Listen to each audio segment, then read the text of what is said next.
Let's carry on with this discussion about the potency of ISIS and the threats to the region potentially. With me in the studio is Saeed Kamali Degan, an Iranian journalist working for the Guardian newspaper in London, and also Sakir Al-Makhadhi, a journalist and expert on Syrian affairs.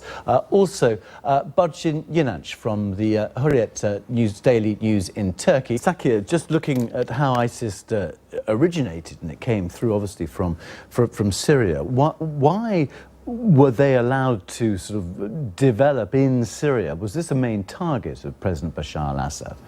Well, no, it's never been a target of Bashar al-Assad. I think if you trace the roots of ISIS back, you'll find that their roots come from Iraq. They moved from Iraq into Syria and now have crossed the border back into Iraq. And no, they've never really been a target of Bashar al-Assad. The Syrian secular opposition has for a long time criticised Bashar al-Assad for leaving ISIS alone, allowing them to fight, to have their little battles with the secular opposition because it's wearing down the mainstream opposition movement to Bashar al-Assad. And by doing that, they've allowed them to flourish. They've allowed them to take territorial control. The Assad regime has allowed ISIS to take territorial control over large swathes of the east of the country.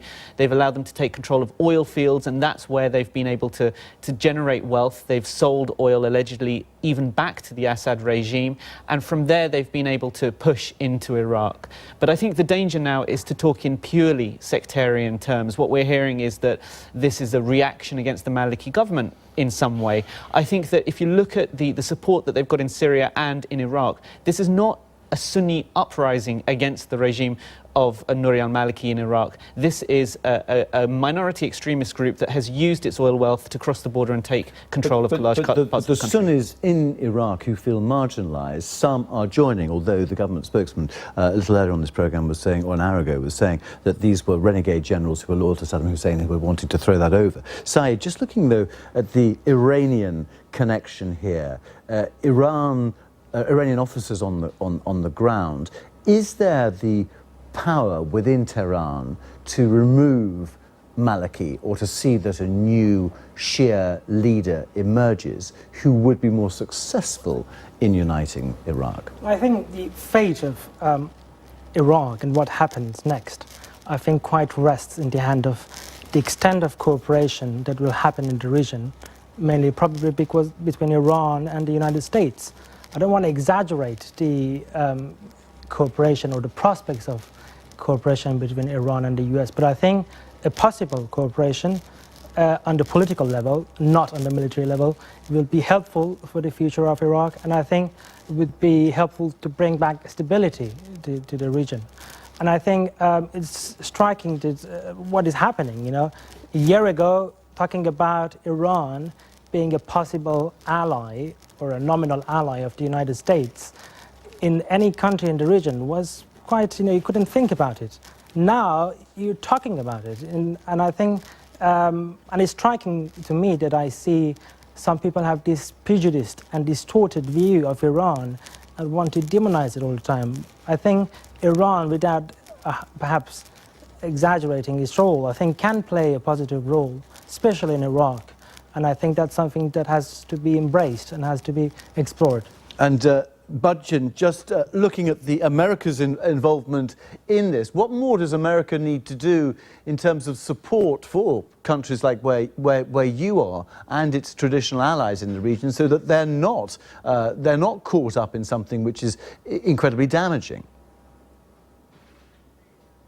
Well, this is a question that requires a long answer. To start from the beginning, go for it. It has to lend an ear to its allies, and it has to listen to the allies that knows about the region. I think one of the mistakes of the U.S. government is not to listen and take advice of its allies and act as if it knows everything on the ground. And time and again, it's proven that it has been making a lot of mistakes from day one, coming into Iraq and dismantling everything that had to do with Saddam was the major mistake.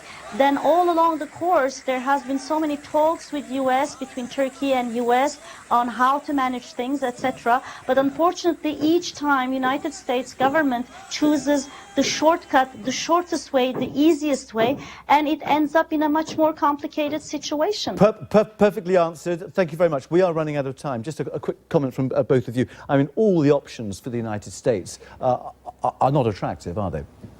No, but I think in regards to Iran, I think history has shown that when you show respect to Iran, Iran acts more responsibly. And I think there is a unique opportunity here with the Rouhani administration, and I think US should explore that. And Sakib? I think it's going to be difficult for the US to tackle this purely in Iraq. It needs to look at what's happening in Syria, and it needs to start taking action there as well if it is to quell the ISIS rebellion across the region. OK.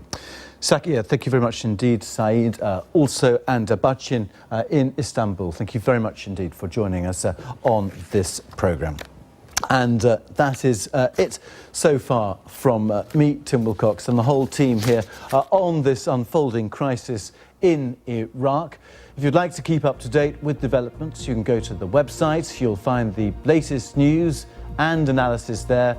The address, as you probably know now, bbc.com/news or bbc.com/Iraq. Thank you very much for watching. We'll be back tomorrow.